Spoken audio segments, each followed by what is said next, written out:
Hello and welcome back to some Illustrator. So we're going to make a circle and let's just for now we're going to copy that circle. I'm going to put this one over here.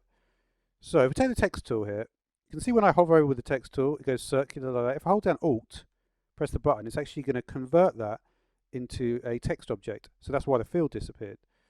And what this means is you can essentially do text on the outside of any path, right? It will work just the same for anything. Like if I did if I did a polygon 6, um, you know, like that.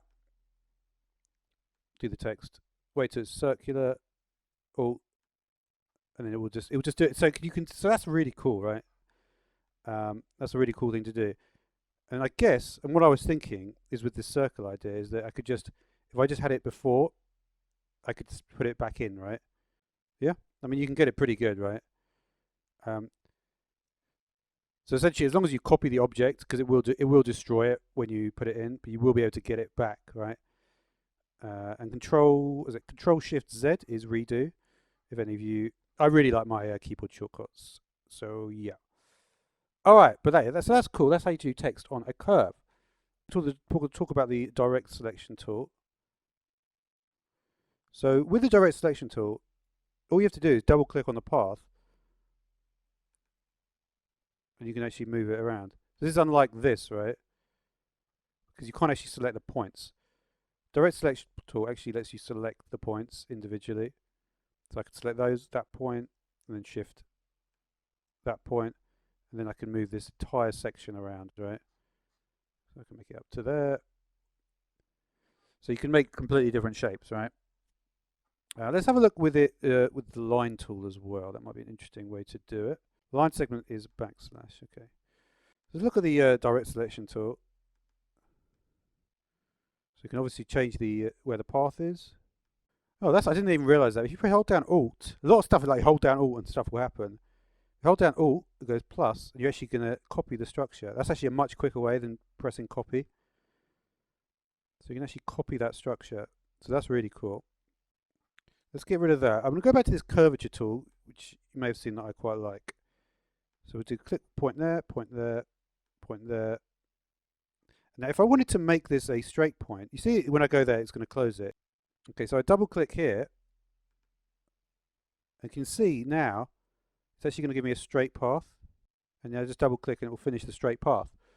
So that's like one way to do like an interesting way of doing a path as well. Okay, but what if I actually just left it like that, right? So we just have this path and it's an open path. What happens if we press fill, right? You can actually fill it, and but that is an open path. So you can sort of change the path like that. So you can actually, and obviously you drag on the handles as well. There's also this tool as well, which I know is the pencil tool.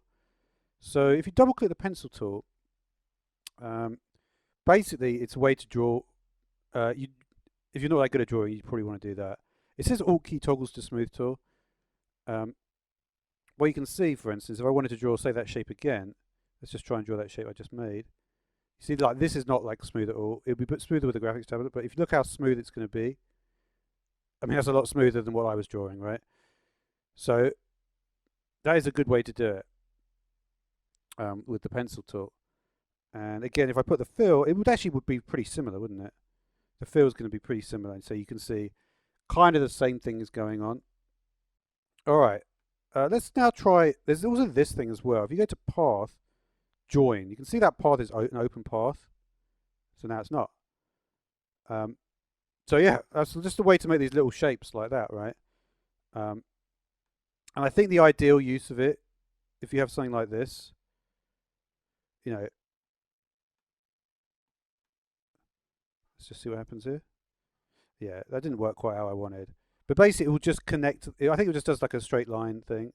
It probably works on curved paths as well. Let's have a look.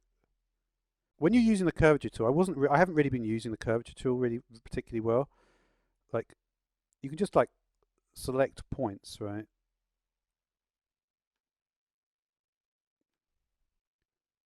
Uh, Double click, straight line, double click, straight line. Uh, So I'm just trying to remember how to, yeah. So it sort of toggles between the two modes. Like double click if you want it to be like that. Then we go straight, and then we could go straight line here. We don't want that mode. Let's go for the curve. Yeah, we're in curve. It's just like it looks a bit. And direct selection tool should allow you to. So if we have this anchor point selected, right? Let's just select the anchor point. I can then do that sort of motion, right? So yeah, you can do lots of like interesting stuff. I wonder if you can actually remove an anchor point there. I didn't actually see that one. If we go to direct selection tool, select the path. Because the thing is, like, sometimes you get too many anchor points. Like, look at the spacing of the anchor points. It's quite pleasant, but here there's too many.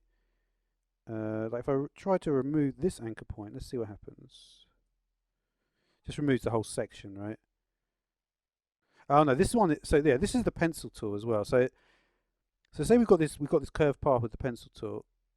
What I can do is this connects up to like round here, right? But say I wanted to remove an area of that. I wanted to connect straight up to here. You can see we can just do that instead.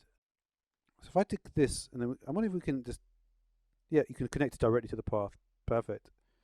Anyway, we are going to leave it there, so thanks for watching.